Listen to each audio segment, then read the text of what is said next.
ನಮಸ್ಕಾರ ಸ್ನೇಹಿತರೆ, ನೋಡಿ ಇವತ್ತು ಬಂದಿರೋಂಥ ಜಾಗ 2.5 ಎಕರೆ ಜಾಗ. 1 ಎಕರೆ ಖರಾಬ್ ಇದೆ, ಬ್ಲ್ಯಾಕ್ ಸಾಯಲು.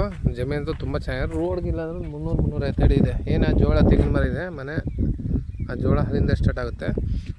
ಹಂಗೇ ವೆಸ್ಟ್ ಫೇಸು ದಾರಿ ಎಲ್ಲ ತೋಟದ ಮನೆಗಳಿಲ್ಲ ಸುತ್ತ.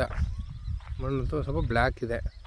ಇದು ಪಕ್ಕದವ್ರಿಗೆ ಗುತ್ತಿಗೆ ಕೊಟ್ಟಿದ್ದಾರೆ. ಅವ್ರದ್ದೇ ಜಮೀನಲ್ಲಿ ನೀರು ತಗೊಂಡು ವ್ಯವಸಾಯ ಮಾಡ್ತಿದ್ದಾರೆ. ಡ್ರಿಪ್ ಇರಿಗೇಷನ್ ಎಲ್ಲ ಮಾಡವ್ರೆ. ತಗೊಂಡ್ರೆ ಬೋರ್ ಹಾಕೋಬೇಕು. ಅಂದರೆ ತೆಂಗು ಸುತ್ತ ತೋಟದ ಮನೆಗಳೇ, ಜನರಲ್ ಪ್ರಾಪರ್ಟಿ, ಲೀಗಲ್ ಆಗಿದೆ ಡಾಕ್ಯುಮೆಂಟು. 2.5 ಎಕರೆ, 1 ಎಕರೆ ಖರಾಬು. ಈ ತಾರ್ ರೋಡಿಂದ 1 ಕಿಲೋಮೀಟ್ರ್ ಆಗುತ್ತೆ.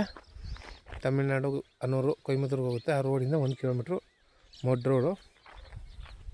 ತುಂಬ ಚೆನ್ನಾಗಿದೆ ಜಾಗ. ಅಕ್ಕಪಕ್ಕ ಎಲ್ಲ ತೋಟ ವ್ಯವಸಾಯ ಚೆನ್ನಾಗಿ ಮಾಡ್ತಾಯಿದ್ದಾರೆ. ಇದು ಬೆಂಗಳೂರಿಂದ 145 ಕಿಲೋಮೀಟ್ರ್ ಆಗುತ್ತೆ. ಮೈಸೂರಿಂದ 90 ಕಿಲೋಮೀಟ್ರ್ ಆಗುತ್ತೆ. ಹನೂರಿಂದ 4 ಕಿಲೋಮೀಟ್ರ್ ಆಗುತ್ತೆ. 33 ಅಡಿ ಒಂದು ಚೈನ್ ರಸ್ತೆ ಇದು, ನಕಾಸೆ ರೋಡು. ಏನು ಈ ಜೋಳ ಹಾಕಿದಾರೋ ಇದು. ಇವರು 35 ಲಕ್ಷ ಹೇಳ್ತಾಯಿದ್ದಾರೆ ಎಕರೆಗೆ. ಸ್ಲೈಟ್ಲಿ ನೆಗೋಷಿಯಬಲ್ ಇದೆ. 2.5 ಎಕರೆ ಒಳ್ಳೆ ತುಂಬ ಚೆನ್ನಾಗಿದೆ ಜಮೀನಂತೂ. ನೋಡಿ, ಫಾರ್ಮ್ ಹೌಸ್ ಮಾಡ್ಕೊರೋದು ತುಂಬ ಚೆನ್ನಾಗಿದೆ. ನೋಡಿ, ತೆಂಗು ಅಡಿಕೆ ಬಾಳೆ ಎಲ್ಲ ಹಿಂಗೆ ಬೆಳಿಬೋದು.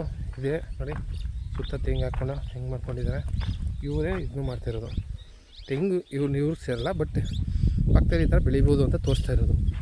ನೋಡಿ, ತೆಂಗಿನ ತೋಟ, ತೆಂಗಿನ ಮರ ತೋಟಗಳೇ ಇರೋದು. ಒಳ್ಳೆ ಇದೆ ಲೊಕೇಶನ್. ಹಿಂದೆ ಎಲ್ಲ